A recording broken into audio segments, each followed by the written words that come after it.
Welcome to Shrenik Jain YouTube channel, Pratham, and congratulations on your awesome achievement. Pratham Agrawal has scored All India rank 107 in Computer Science and IT. So congratulations और आप अपनी journey के बारे में ज़रा थोड़ा सा share कीजिए। Okay, thank you so much sir. आपने काफी मदद की इस जर्नी में। एंड एज वी से कि GATE exam is not an overnight journey. 12 subjects, हर सब्जेक्ट के अंदर अलग अलग कॉन्सेप्ट, कुछ सब्जेक्ट जो काफी, if you talk about general C S I T, तो काफी सारे सब्जेक्ट्स ऐसे होते हैं जो प्रोग्रामिंग बेस्ड होते हैं, जो हम लोग सोचते हैं कि ये इंपॉर्टेंट है from placement point of view. For example DBMS, और we can say programming data structures, algorithms. So उसकी प्रिपरेशन स्टूडेंट्स ज्यादा फोकस करते हैं compare to what we say engineering maths, और मे बी कंप्यूटर ऑर्गेनाइजेशन और digital logic. ये सारे subjects although hardware based है, but they are equally, or I will say in fact more important as compared to what we have seen in CSIT subjects. अगर इन सारे subjects पे अगर किसी का ग्रास्प ज्यादा अच्छा है, then he can definitely score a better rank, because इन सारे सब्जेक्ट से in all of history of GATE, मैंने जितने भी पीवाईक्यूज आज तक लगाए, इस बार भी क्वेश्चन देखे। They never ask anything out of the box. They never ask anything out of the syllabus. To the point, very direct question. If you have studied it even once, you can do it. तो अब अगर मैं अपनी journey के बारे में बात करूँ, तो I started my preparation in May this year. And उस समय पे लाइक काफी नर्वसनेस थी, क्योंकि मैंने गेट 22 हाफ प्रिपेयर्ड दिया था। And half prepared GATE 22 was like a very bad idea. I started my preparation in September, and it was a very bad idea. I secured all India rank like 8,400 something. I just barely qualified. So इस बार काफी ज्यादा initially self doubt तो था कि like I have skipped my college placements. I am focusing full. I am going full fledged for one exam. Whether I'll be able to do it, whether I'll not be able to do it. And धीरे धीरे जब मैं उस preparation में गया, जब मैं पढ़ा उन सब्जेक्ट्स को, तो आई इवेंचुअली रियलाइज कि जब मैं पढ़ रहा हूँ तो मेरे दिमाग में वो सारी चीजें बिल्कुल नहीं आती। तो ये सबसे इम्पोर्टेंट चीज जो मुझे लगती है कि एज स्टूडेंट्स जब आप पढ़ रहे हो, तब आपके दिमाग में 1% भी आपको रिजल्ट के बारे में नहीं सोचना चाहिए कि क्या आएगा। आपको उस समय स्टडी को एंजॉय करना है। ये चीज आपने एक वीडियो में बोली थी, मेरे को अच्छे से याद है, कि अगर आपको पढ़ाई इंटरेस्टिंग लगने लगेगी, तो फिर आपके लिए चीजें काफी ज्यादा आसान हो जाती हैं, क्योंकि फिर आपको खुद से मन करता है कि आप 10 घंटे 12 घंटे दो।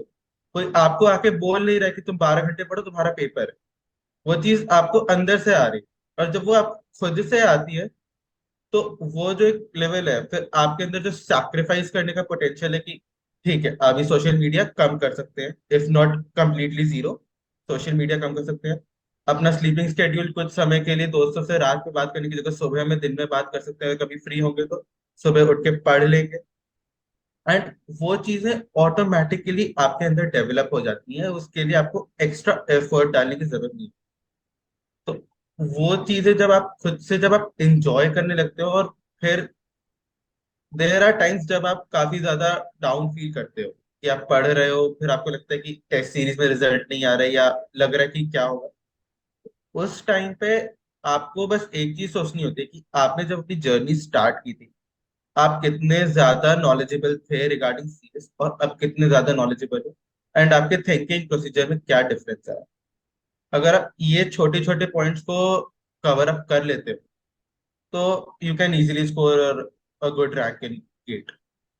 तो मेरा एक सवाल है आपसे, आप जैसे आप कह रहे थे कि AIR 8000 के आसपास आपकी रैंक थी, फिर उसके जी। बाद AIR 107, तो ये काफ़ी ज़्यादा ड्रास्टिक चेंज है। तो ऐसा क्या लर्निंग था कि प्रीवियस ईयर आपने मिस्टेक्स की और उसको सुधारा आपने कैसे, और अभी इतनी बढ़िया रैंक कैसे आई? तो अगर आप उसके बारे में बता सको।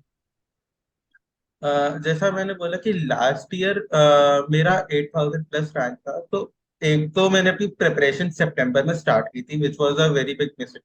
Actually I had absolutely no idea कि कैसे क्या अप्रोच लेनी है, because last year I had my college और that was going down during like lockdown, तो घर से करना था।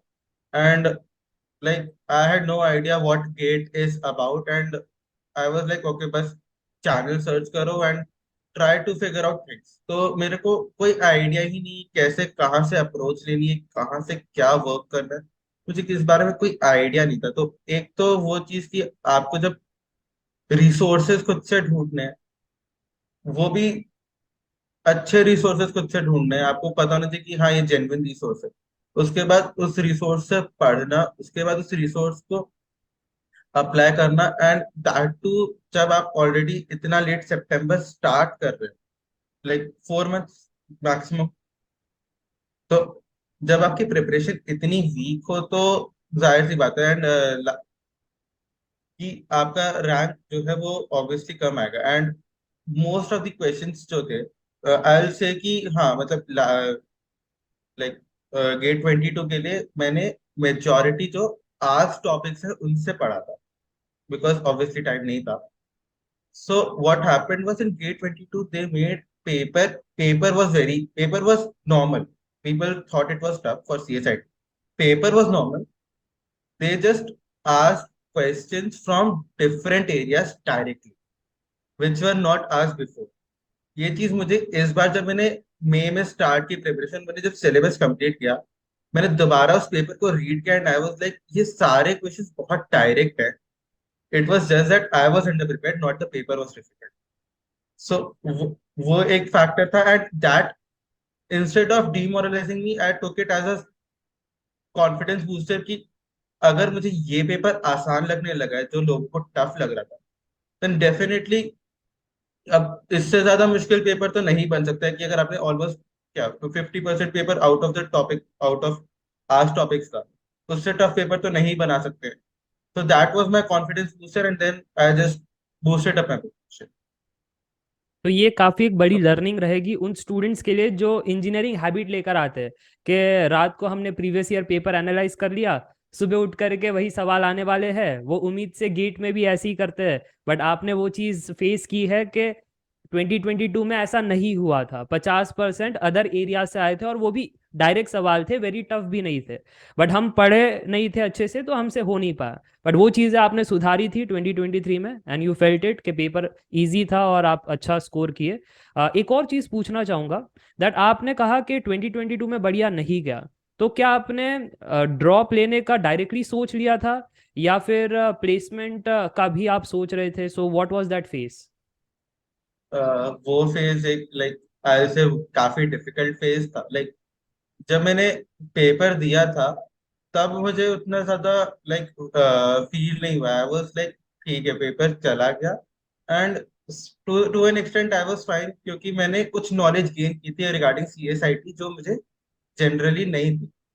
बट जब ऑब्वियसली रिजल्ट नहीं आया तो आई वाज काइंड ऑफ नम, क्योंकि आई वाज नॉट नोइंग कि मुझे अब कहाँ जाना है। And there was this one factor that कि हाँ जब मैं गेट की प्रिपरेशन कर रहा था, I was in a totally different zone. I say that कि मतलब अगर मैं एक एनालॉजी लूँ तो अगर आप क्रिकेट अगर देखते हैं, तो अगर आप कभी किसी बॉलर को देखते हैं या किसी बैटर को देखते हैं जो कॉन्स्टेंटली बहुत ही अच्छा परफॉर्म करे जा रहा है उस एक स्पेल में या उस एक इनिंग्स में, तो आप देखते हो कि वो एक टोटली डिफरेंट जोन में है। चाहे दूसरे बैटर्स स्ट्रगल कर रहे हो, चाहे दूसरे बॉलर्स रन खा रहे हो, उसका जब ओवर आता है तो वो एक अलग ही बॉलर या एक अलग ही लेवल का बैट्समैन लगता है। तो I felt it that way within myself कि I don't care about anything else right now. ये मेरा रूम है, मैं यहाँ पे हूँ, मैं यहाँ पे क्वेश्चन सॉल्व कर रहा हूँ, मैं इंजॉय कर रहा हूँ क्वेश्चन सॉल्व करना। मुझे उससे ज्यादा किसी चीज से फर्क नहीं पड़ रहा था, ये चीज मुझे पता थी। एंड उसके बाद मेरे पेरेंट्स ने ये चीज नोटिस की कि हाँ ये काफी ज्यादा सीरियस था रिगार्डिंग दिस प्रिपरेशन। तो फिर दे आस्क्ड मी कि 1 साल और इस बार प्रिपरेशन दो और इस बार फुल फ्लेजेड प्रिपरेशन करना अच्छे से, स्टार्टिंग स्टार्टिंग फ्रॉम जितने जल्दी कर सकते हो। तो फिर I shifted to Hyderabad for some time, and Hyderabad में रह के मैंने प्रिपरेशन की अच्छे से, एंड नवंबर तक मैं वहाँ था, and then I came back and I was, I can say yes, I completed my syllabus and I was in a totally different zone that time. तो वो एक काफी बड़ी लर्निंग थी। ओके, तो मतलब आपको ये पता, सेल्फ एनालिसिस हो चुका था कि गेट 2022 एग्जाम से मुझे इतना पता चल गया है कि इसमें मुझे मज़ा आता है, तो जो टेक्निकल पोर्शन है, टेक्निकल पार्ट है, वो मेरे लिए बना है, तो मैं इसको आगे परस्यू कर सकता हूँ। और वो जो एक फीलिंग होती है सेल्फ डाउट की, तो वो दूर करने के लिए आपने फैमिली से बात की, क्या मैं डिसीजन सही ले रहा हूँ, क्या मुझे सपोर्ट मिलता है, तो वहाँ पर एक आपको सपोर्ट सिस्टम मिल भी गया। सो दैट वाज एक आप कह सकते हो लीप टुवर्ड्स दी गेट 2023, कि हम ड्रॉप लेकर के पढ़ाई कर सकते हैं, मेंटल प्रेशर नहीं है। सो ये काफ़ी इंपॉर्टेंट होता है, दो चीज़ें चेक करना, अगर आपको ड्रॉप लेना है तो सबसे पहले आपका इंटरेस्ट है या नहीं, और दूसरा सपोर्ट है या नहीं। अगर ये दोनों चीज़ें नहीं होती है और अगर आप ड्रॉप लेते हो, it's a very bad idea, क्योंकि फिर मेंटल प्रेशर भी होता है, और फिर बाद में पीयर प्रेशर होता है वो अलग, कि बाकी लोग जिंदगी में आगे बढ़ जाते हैं, आप वहीं पर रह जाते हो। तो क्या आपके लिए भी कभी ऐसा मोमेंट रहा था आपकी जर्नी में कि पीयर प्रेशर के अगर नहीं हुआ तो क्या होगा, या दोस्त एंजॉय कर रहे हैं, क्योंकि आप कंप्यूटर साइंस आईटी से हो, तो ऑब्वियस है आपके दोस्त के अच्छे अच्छे पैकेजेस लगे होंगे, सैटरडे संडे वो एंजॉय करते हैं, तो क्या आपके साथ कभी ऐसा हुआ है? आई बी ऑनेस्ट, ये मेरे साथ काफी ज्यादा हुआ है, because I was a 22 pass out. तो लाइक व्हाट आई से, मेरे सारे दोस्तों का ऑलरेडी या तो पैकेज लग चुका था, लाइक अबाउट 15 lakhs, 15 lakhs का पैकेज लेके लिया हुआ है, या फिर कुछ लोग जिनको यूएस जाना था, they are in US right now, they are studying well.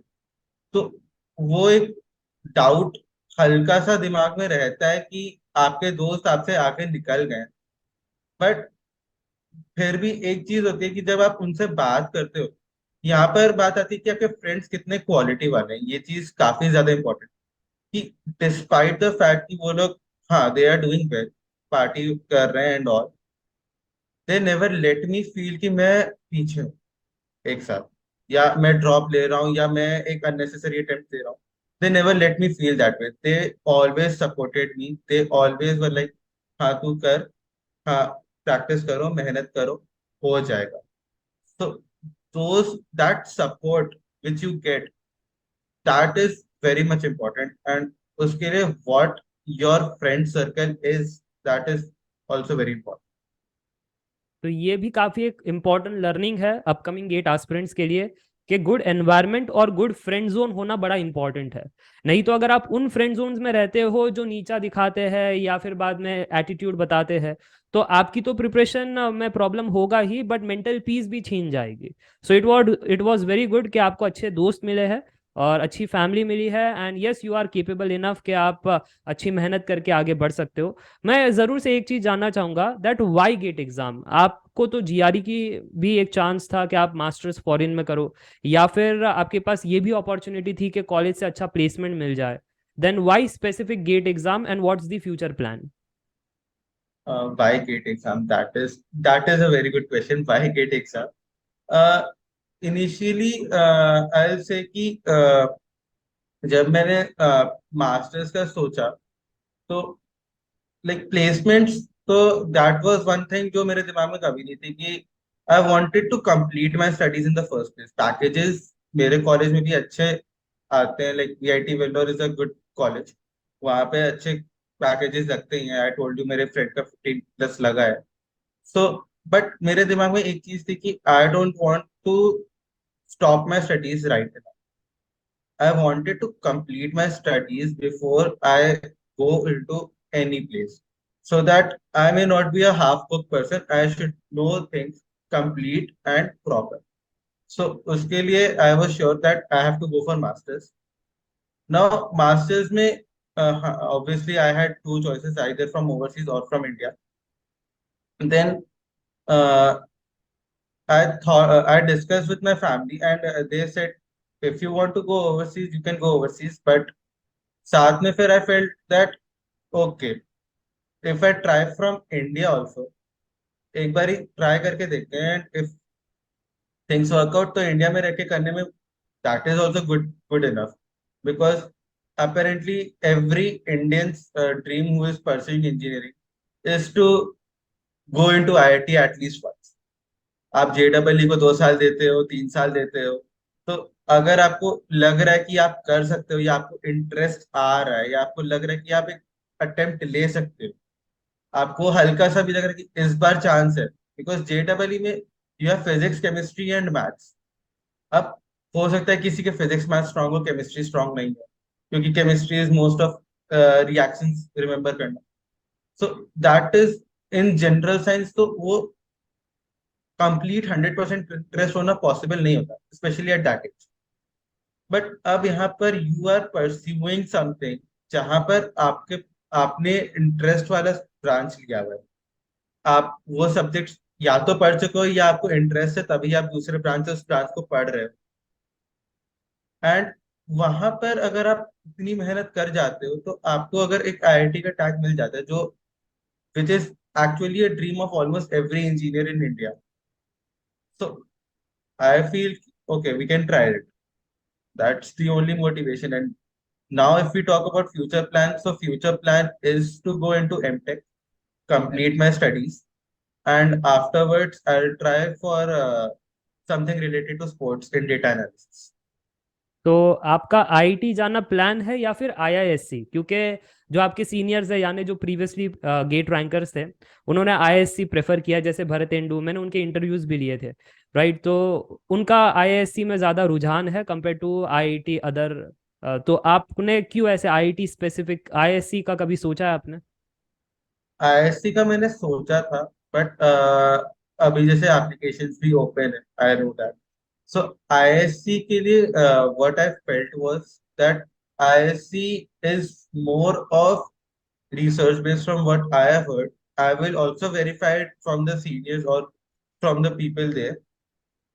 So if IISc is more of research based, so what I feel is that rather than IISc, if I go from IIT, that will help me more with my technical skills, or from or in the field I want to pursue my career in. For that, IIT might be a better choice compared to IISc. So IISc obviously is in my mind, but from what I know right now, I feel that IIT is a better choice. Okay, तो ये discussion भी रखना था क्योंकि बहुत सारे students को ऐसा लगता है that IIT is the only thing, but फिर जब वो गेट एग्जाम लिखते हैं देन दे रियलाइज कि रैंकिंग में IISc is also good ranking, I guess it's rank 1 in the technical domain. फिर आईआईटी बॉम्बे भी है, खड़गपुर भी है, मद्रास भी है, तो और भी चीज़ें हैं ऐसे. सो इट्स वेरी रेयर जेडबलई स्टूडेंट्स को सिर्फ आईआईटी पता है, क्योंकि इंडिया में शायद आईआईटी टैग का इंपॉर्टेंस ज़्यादा है, but IISc is also good thing. तो ये एक अवेयरनेस भी उन तक पहुंच जाएगा. एक और चीज पूछना चाहूंगा, आपका डेली रूटीन कैसा रहा? कितने घंटे आप Daily पढ़ाई routine. करते थे? सुबह पढ़ाई करते थे, रात को पढ़ाई करते थे? मंडे टू संडे में आप रिवीजन कब करते थे, फिर नोट्स कब बनाते थे? अगर उसके बारे में अगर आप डेली रूटीन का एक प्लान बताओ. Okay, sure. सो हाँ, ऑब्वियसली एक जनरल रूटीन तो नहीं, मैं अपना पर्सनल रूटीन ही बता सकता हूँ. तो मेरा personal routine, like as I told you, मेरा नवंबर स्टार्टिंग तक सिलेबस कंप्लीट हो चुका था. एंड एक चीज विच आई फील मेनी जो बहुत सारे एस्पिरेंट्स को लगती है, ये बहुत लंबी जर्नी है, तो उतने लंबे जर्नी तक एक पढ़ते रहना constantly, even for 5 to 6 hours daily, is a big deal. क्योंकि ऑब्वियसली 24/7 इतने दिनों तक कॉन्स्टेंटली पढ़ना, that is not possible. So what I suggest initially is, आप पढ़ो, बट वीक में एक दिन अपने लिए ऐसा निकालो, ये जरूरी है.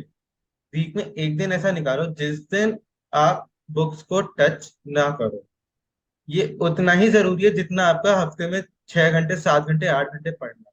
क्योंकि कई बार ऐसा होता है कि आप जितना ज्यादा उसमें इंडल्ज होके पढ़ते रहते हो, उतना ज्यादा आपका दिमाग बर्न आउट होते रहता है. And this is also what we suggest for exam से 10 दिन या 15 दिन पहले, कि अब आप बुक्स को हाथ नहीं लगाओगे, अब आप क्वेश्चन सॉल्व नहीं करोगे, अब आप तो अगर पढ़ने का मन है आप बस शॉर्ट नोट्स पढ़ लो, उसके अलावा आप बस खुद को फोकस रखो और खुद को एंटरटेन करो, ताकि आपका माइंड रिलैक्स रहे. तो इंस्टेड ऑफ ओनली फॉर दो 15 days, आई सजेस्ट दैट हफ्ते में एक दिन बट वो एक ही दिन होना चाहिए, उससे ज्यादा ना हो, वो भी इम्पोर्टेंट है। हफ्ते में 6 दिन आपको उतनी पढ़ाई करनी है कि आप एक दिन ब्रेक ले सकते। तो अगर मैं उसके अलावा बात करूँ तो मेरा स्केड्यूल ऐसा होता था कि I use to go to bed by 1 a.m. And I use to wake up by 7 a.m. 7 a.m. 7 a.m. उठता था। I use to get ready, ready होके 8 बजे, 8 बजे से 8 बजे बैठा मैं। 8 बजे बैठने के साथ मैंने पहले पीवाईक्यू की बुक खोली। नवंबर की बात है, नवंबर तक मेरा सिलेबस कंप्लीट हो चुका था, तो मेरे पास मेन नोट्स लिखे थे, शॉर्ट नोट्स अभी मैंने स्टार्ट नहीं किए। तो अब मैं पीवाईक्यू की बुक खोली, पीवाईक्यू की बुक लगा रहा हूँ, एंड शार्प एट 9 o'clock सब कुछ बंद, एक टेस्ट कंप्लीट। एंड वो टेस्ट कंप्लीट किया मैंने बाय 11 और 11:30। I never tried to complete it till 12, और मैं 12 तक नहीं करना चाहता था, क्योंकि वो हाफ एन आवर जो है वो आपके एग्जाम में, बिकॉज अगर आपका एनईटी या एमएसक्यू है तो आप 10 बार ही पहले देखोगे आपने सही क्लिक किया है नहीं। तो वो 65 क्वेश्चन के लिए देखना, उसमें आपका आधा घंटा चला जाए। तो आपको उधर यहाँ पे ध्यान देने के लिए आप आधा घंटा या 1 घंटा पहले पेपर कंप्लीट करना जरूरी। सो 11 और 11:30 I use to complete my paper. Paper complete करने के बाद I use to shut down everything. तुरंत एनालाइज नहीं करना, shut down everything and take rest. क्योंकि आपने एक पेपर दे दिया, आपने 1 घंटा पीवाईक्यूज लगा लिए, अब आप 2 घंटा सो सकते हो। 2 घंटा सोया, उसके बाद वापस लंच किया, लंच करने के बाद बैक टू स्टडीज। अब पीवाईक्यूज वापस लगाना शुरू कर दी, पीवाईक्यूज लगा लिया, वर्कबुक लगा लिया, क्वेश्चंस लगा लिए, ऑनलाइन कुछ मटेरियल रेफर कर लिया क्वेश्चंस के। एंड धीरे धीरे जब आपने इतने क्वेश्चंस लगा लिए, उसके बाद शाम में आप पेपर को एनालाइज करो। आप देखो कि आपने कहाँ पे मिस्टेक्स की। मैं एक एक बहुत कॉमन मिस्टेक बताता हूँ जो मेरे साथ एग्जाम में काफी बार हुई। वो कैलकुलेशन मिस्टेक्स थी। वो कैलकुलेशन मिस्टेक्स वो इसलिए भी थी क्योंकि ऑब्वियसली मैं 3 घंटे का पेपर दे नहीं रहा था। मैं पेपर एक बार देता था, एंड मुश्किल से एक बार रिवाइज किया, उसके बाद सबमिट कर देता था, because I wanted to know कि मेरी एक्यूरेसी एक बार में कितनी बैठ रही। वो काफी इंपॉर्टेंट है। बहुत बारी आपको एग्जाम में टाइम नहीं मिलता है, तो आपको एक्यूरेट होना पड़ता है एक बार में, अगर आप एक शॉट ले रहे हो। तो अब जब आपने एक्यूरेसी देखी अपनी, तो आपने देखा ओके, सिली मिस्टेक्स काफी ज्यादा हो रही। Like one time there was this question, उसका आंसर था 46 - 13, मैंने 23 लिखा। सो वो 2 मार्क्स ऑन अ बूफे था मेरे लिए, बट आई मिस्ड इट। अब वो चीजें टेस्ट सीरीज में ठीक है वो, लेकिन वो टेस्ट सीरीज में एक्चुअली अच्छी है। पीपल उससे डीमोटिवेट हो जाते हैं कि यार ये क्वेश्चन इतना सॉल्व करने के बाद आंसर नहीं है। लोग डीमोटिवेट हो जाते हैं। I take it as motivation again कि अब ये चीज मेरे दिमाग में बैठ चुकी। अब गेट का एग्जाम मेरे से ये नहीं पूछेगा तुमने कितने टेस्ट दिए थे, तुम्हारे टेस्ट सीरीज में कितने आए थे, तुमने ये सिलेबस चेक किया, तुमको नहीं नहीं। They care only about that GATE exam, right? So अब वो चीज मेरे दिमाग में बैठ के, and I know okay I have done this silly mistake in past and I will not repeat it. वो चीज काफी इंपॉर्टेंट है, आपको वो चीज लर्न करते हुए आगे बढ़ना है, rather देन थिंकिंग कि यार मेरे को ऑलरेडी बस ये 2 3 4 टॉपिक आते थे, अब इसमें से भी मेरे को डाउट हो रहा है, या ये मेरे को इसमें भी दिक्कत आ रही है, या सिली मिस्टेक्स कर रहा हूँ, तो फिर कैसे हो? तो उसके लिए what I can suggest is कि यू नीड टू फोकस कि ये चीज अब तुम्हारे दिमाग में बैठी हुई, ये चीज आपके दिमाग में अब है। तो अगर अब ये चीज आपके दिमाग में है, तो अब आप ये गड़बड़ नहीं कर, वो काफी बड़ा प्लस पॉइंट है। तो एक ये चीज थी जो मैं एनालाइज करता था। एंड इसके अलावा एक चीज थी कि आपको उस समय पे लाइक अगर आप किसी कोचिंग में हो, या फिर आपके कोई फ्रेंड सर्कल है जो गेट एग्जाम दे रहा है, तो आप उनसे कांस्टेंट टच बना के रखो। नॉट टू कंपेयर थिंग्स, एक कंपटीशन रखो, हेल्दी कंपटीशन रखो। एक हेल्दी कंपटीशन उतना ही अच्छा होता है, क्योंकि आप जब देखते हो कि ठीक, इसने ये यहाँ पे मेरे से बेहतर है, मैं उसको अगली बार इससे बेहतर करूंगा, फिर वो आपसे बेहतर आप एक दूसरे को पुश करते हो कि तुम इम्प्रूव करो। वो चीज काफी इंपॉर्टेंट है। एंड साथ ही साथ जब आप लोग साथ में डिस्कस करते हो, तो जब आप साथ में डिस्कस करते हो तो आपको नए नए तरीके पता चलते हैं, नए नए आइडियाज आते हैं। एंड आपकी लर्निंग और रिवीजन जो है वो बहुत स्ट्रांग होती है, क्योंकि रिवीजन करना बहुत मुश्किल है। क्योंकि आपको लगता है ये पढ़ा हुआ है, ये क्यों पढ़ना है, ये कैसे करना है। तो उस टाइम पे ना, अगर ठीक है आपसे रिवीजन नहीं हो रहा, अगर आपको कोई खुद से अप्रोच करके बोल रहा है मुझे ये टॉपिक नहीं आता, मुझे पढ़ा दो, तो आपको पढ़ाना तो पड़ेगा। अगर आपका अच्छा दोस्त है, अगर आप उसको पढ़ा रहे हो, तो उसके पढ़ाने के साथ साथ आपका रिवीजन वहीं के वहीं हो जा रहा है, हैंड टू हैंड। वो चीज काफी ज्यादा बेनिफिशियल होती है। तो अगर आपके पास एक अच्छा ग्रुप है जो गेट एग्जाम दे रहा है या डेडिकेटेड है, आप उनसे डिस्कस कर सकते हो। वो डिस्कशन इंपॉर्टेंट, वो चीज काफी हेल्दी होती है। एंड साथ साथ जब आप पीवाईक्यूज लगाते हो, आप पीवाईक्यूज लगाने के साथ साथ आप उस एक क्वेश्चन जो आपसे पूछा है, अब आप उस क्वेश्चन को रीड कर लिया, आपने सॉल्व कर लिया है, वो कंप्लीटेड है। अब आप उस क्वेश्चन को दोबारा रीड करो और आप देखो कि उस क्वेश्चन को तोड़ मरोड़ के, वर्ड्स को इधर का उधर करके या इसको ऐसे करके एक नया क्वेश्चन किस तरीके से आप बना सकते हो, या उस क्वेश्चन को पूछने के कितने तरीके हैं।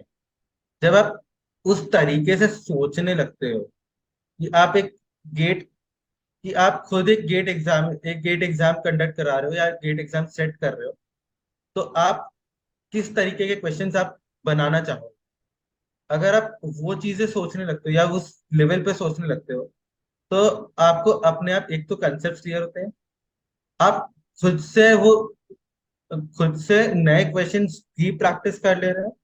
साथ ही साथ आपका कॉन्फिडेंस एक बहुत अलग लेवल पे होता है, क्योंकि ये चीज मैंने ऑलमोस्ट हर एक सब्जेक्ट के साथ की थी।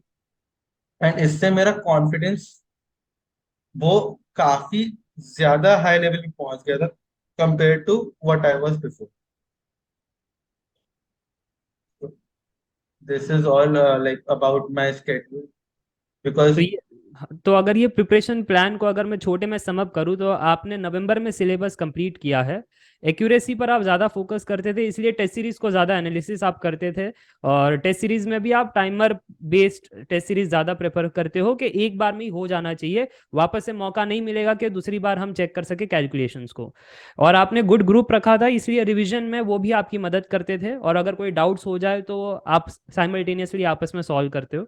और चौथा, आपने ये कहा कि पीवाईक्यूज सॉल्व करना बहुत ज़्यादा इंपॉर्टेंट है, जितना टाइम मिले उतना पीवाईक्यू सॉल्व करो। और उसके अंदर भी क्या वेराइटीज हो सकती है, अगर शब्दों को तोड़े या फिर अलग अलग, जैसे मैं अपने लेक्चर्स में कहता हूँ कि कंसेप्ट तो एक ही है, फॉर्मूला एक ही है, बट फिर वेराइटीज ऑफ क्वेश्चंस बनते हैं, और उसके अंदर भी ट्रिक्स भी हो सकते हैं, प्रॉपर्टीज होती है। तो उसके बारे में भी आप भी एनालाइज करते थे आपकी प्रिपरेशन में, and it helped you in overall growth of your preparation. तो चलो, ये काफ़ी इंपॉर्टेंट है, स्टूडेंट्स को पता चलेगा कि प्रिपरेशन में ये सारी चीज़ भी मैटर करती है। और मेरा एक डाउट था इसमें कि नवंबर के एंड में सिलेबस खत्म होना, क्या आपको ऐसा नहीं लगता है कि बहुत लेट हो गया, मतलब नहीं रिवीजन नहीं, एंड प्रैक्टिस को ज़्यादा टाइम नहीं मिला? It was not November end, I am sorry, it was November first week only. Okay, means but उसके October end. October end, we can say okay. That.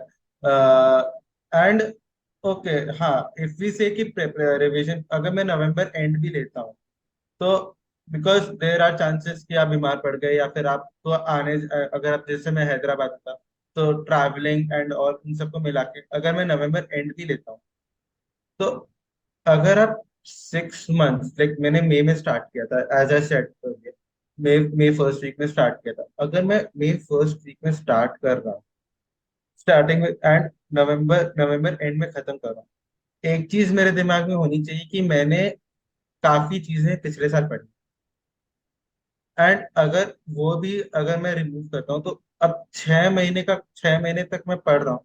तो अगर मैं 6 महीने तक पढ़ रहा हूँ, तो 6 महीने में आई शुड नो कि मैंने पीवाईक्यूज भी लगाए, मैंने वो कॉन्सेप्ट भी क्लियर कर लिए, मैंने वो सारी चीजें कर रखी, क्योंकि 6 महीने इज ऑलमोस्ट, अगर मैं एक बड़ा सब्जेक्ट लेता हूँ लाइक सीओए और ऑपरेटिंग सिस्टम्स, तो उनको आप एक मंथ दे सकते हो, बट डिजिटल लॉजिक को आप एक मंथ नहीं दोगे, उसको आप 7 डेज या 8 डेज दो।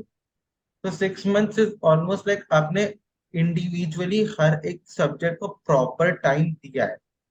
आपने हर एक सब्जेक्ट को प्रॉपर टाइम दिया है, तो अगर आपने इतना प्रॉपर टाइम दिया है, तो आपको उस टाइम को प्रॉपरली यूटिलाइज भी करना है। It should not be like कि आपने वो सब्जेक्ट्स पढ़ लिए, अब आपने 6 महीने पहले जो पढ़ा था वो फिर दैट फिर वो आपको उतना डेडिकेटेड 6 घंटे या 8 घंटे दिन का देना सिर्फ एक सब्जेक्ट को, वो फिर काम का नहीं रहता। तो आपको ये चीज इंश्योर करनी है कि आपने जब पढ़ा है, आपने जो भी पढ़ा है स्टार्टिंग से लेकर एंड तक, अगर आपने डेडिकेटेडली फोकस करके एक ही चीज पढ़ी है, तो आपको इफ नॉट 100 एटलीस्ट 70-75% याद होना जरूरी है। तो आपको उतना Okay. फोकस और रिविजन जरूरी तो ये इम्पोर्टेंट होगा सभी स्टूडेंट्स के लिए कि जब भी पढ़ो तो अच्छे से पढ़ो, कंसेप्चुअली पढ़ो, ताकि दिमाग में वो याद रहे। और हो सके तो एटलीस्ट पीवाईक्यूज बनाते रहो संडेज को, ताकि वो सिलेबस याद होता रहे। अगर हम थोड़ा पीवाईक्यूज भी कर लेते हैं तो वी कैन रिमेंबर कि हमने क्या क्या पढ़ा था। सो वो भी एक हेल्पफुल होता है कि रिवीजन के अलग अलग टेक्निक्स भी आप फॉलो करो। तो काफ़ी कुछ जानने मिला है स्टूडेंट्स कम्युनिटी को, एक ओवरऑल स्टोरी का। 8,000 प्लस रैंक से 107 रैंक पर आना, ड्रॉप ले करके पढ़ाई करना, जो काफ़ी अपने आप में एक कह सकते हो चैलेंज है। मैं अक्सर रेकमेंड नहीं करता कि ड्रॉप ले करके पढ़ाई करो, वो स्ट्रेसफुल ज़्यादा हो जाता है, सेल्फ डाउट आ जाता है। बट यू स्टिल टुक दो स्टेप्स जो हार्ड है। बट आई गेस हार्डशिप तो फॉलो करनी ही पड़ती है, नहीं तो फिर रैंक भी उतना बढ़िया नहीं आता है। So every one has to pay their struggles. And yes, आपने अपने फैमिली को सपोर्ट सिस्टम की तरह यूज़ किया है, आपने अपने फ्रेंड्स को सपोर्ट सिस्टम की तरह यूज़ किया है, जो स्टूडेंट्स को सीखना चाहिए that you need a support system जो आपको गाइड करे, जो आपको हेल्प करे। क्योंकि एज अ ह्यूमन, एक टॉपर भी एक ह्यूमन है, तो उन्हें भी ये सारी प्रॉब्लम्स आती है, पॉजिटिविटी नेगेटिविटी। तो नेगेटिविटी से निकलना तो हमें रास्ते खोजने पड़ते हैं उसके लिए। सो इट्स गुड, और जो आपका सपना है आईआईटी, ज़रूर से वो पूरा होगा। And I will also share the seniors number, ताकि आपको पोस्ट गाइडेंस में भी मदद हो सके और आप बात कर सको कि अभी रिसेंट में क्या सिनारियो है। वो भी बड़ा इंपॉर्टेंट होता है, जो रिव्यूज है। उनसे मिलते हैं वो रिसेंट के मिलते हैं, विच इज़ मोर हेल्पफुल, और वो आपको और भी गाइड करेंगे कौन कौन से अपॉर्चुनिटीज़ अभी अपकमिंग में आ रहे हैं। एंड फाइनल कुछ वर्ड्स हमारे कम्युनिटी के लिए जो ये वीडियो देखने वाले हैं। फाइनल कुछ वर्ड्स अगर मैं बोलना चाहूँ, तो मैं बस एक चीज जो मैंने स्टार्टिंग में बोली थी वही बोलूंगा, कि अगर आप गेट प्रिपरेशन ले रहे हो, अगर आपको गेट देना ही है, तो एक सिंपल चीज है कि ऑलरेडी, हाँ, 10 सब्जेक्ट्स हैं, स्ट्रेसफुल है, काफी ज्यादा बर्डन, पीवाईक्यूज, अलग अलग कॉन्सेप्ट, कुछ सब्जेक्ट टफ, कुछ सब्जेक्ट आसान, कहीं से कोई complex. What I feel is कि आप अगर इंजॉय करते हो, मैं ऑनेस्टली बताऊंगा, मैं after 1 hour in my exam, क्योंकि मैं एग्जाम से एक रात पहले, हम लोग बोलते हैं प्रॉपर स्लीप लेना, बट वो प्रॉपर स्लीप लेना हर बार पॉसिबल नहीं होता, दिमाग में टेंशन होती है, सबके होती है। मैं भी 3-4 बजे ही सो पाया था एग्जाम के दिन, मैं ट्राई किया था सोने का बट नहीं सो पाया, 6 बजे उठ भी गया था। After 1 hour in my exam, मैं जब क्वेश्चन देख रहा था, I was actually smiling and laughing. So मेरे अंदर का जो स्ट्रेस था वो दूर था। एंड मैं उस समय ये नहीं सोच रहा था कि ये मेरा फाइनल एग्जाम है, या फिर ये रैंक डिटरमाइन करेगा, या फिर इस मार्क्स फाइनल में मुझे सीरियस, मैं इंजॉय कर रहा था। वो सबसे इम्पोर्टेंट है। अगर आप इंजॉय कर सकते हो ना, अगर आप अपनी जर्नी को एंजॉय कर सकते हो, अपने प्रिपरेशन को एंजॉय कर सकते हो, अगर आप क्वेश्चन सॉल्व करना एंजॉय कर सकते हो, तो उससे बेहतर कुछ नहीं है, उससे बेहतर लर्निंग कुछ नहीं है। और उसके बाद का जो रिजल्ट है वो दैट विल जस्ट फॉलो। उसके बाद कोई टेंशन भी नहीं रहती, तो उसके बाद जो रिजल्ट्स आते हैं वो अपने आप आते हैं। तो एंजॉय करना सबसे important. That is the final note, enjoy the preparation, enjoy the moment, present में जीना बहुत इंपॉर्टेंट है। जब आप प्रिपरेशन में थे तो प्रिपरेशन को एंजॉय किए, गेट एग्जाम में थे तो वो एग्जामिनेशन को एंजॉय किए, और अब जब आगे जाओगे you will enjoy the ME MTech, और उसके बाद जो पर्क्स एंड अपॉर्चुनिटीज आपको मिलेगी। So that's very important learning. And yes, thank you for joining in this session and taking out your time. बहुत ज़्यादा हेल्पफुल होगा ये स्टूडेंट्स के लिए, क्योंकि सब कुछ आपने जो पेन पॉइंट्स होते हैं वो सारे के सारे टच किए हैं, और एकदम क्रिस्टल क्लियर, एकदम प्लेन आपने बताया है कि ये मेरी जर्नी थी, ये चैलेंजेस मैंने फेस किए हैं, और आपको भी ऐसे आगे बढ़ना चाहिए। So yes, thank you for joining, and ज़रूर से एक और पॉडकास्ट करेंगे पोस्ट गेट, जहाँ पर आप एम टेक की एक्सपीरियंसेस शेयर कर सको, या वहाँ पर जो एनवायरनमेंट है, कॉम्पिटिटिवनेस और जो अपॉर्चुनिटीज़ एंड प्लेसमेंट्स है, ताकि स्टूडेंट्स को और हेल्प मिले, क्योंकि ऐसे रॉ इंटरव्यूज और जो रियल बातें हैं शायद कम ही सुनने मिलती है in this crowded world. So thank you for that, and yes, that's it for today. Thank you sir. Thank you. Thank you.